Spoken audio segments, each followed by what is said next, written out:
Hello viewers, welcome to your own channel Kidoctive Homeschooling. So today in this video we are going to know that where to use so much, where to use too much. Okay.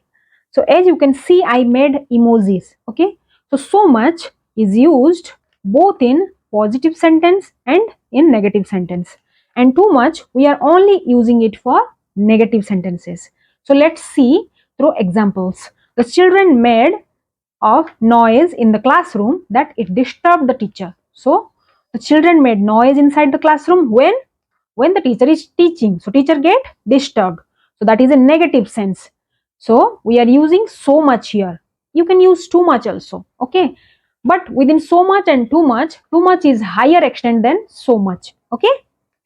He spoke during the meeting. So this is also a negative sentence. So we are using too much.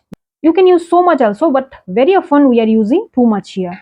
He loved her that he sacrificed everything for her. Okay, so it is showing the positive one. He loved her so much. Yes, so much that he sacrificed everything for her. He was talking in the class, so he must be silent.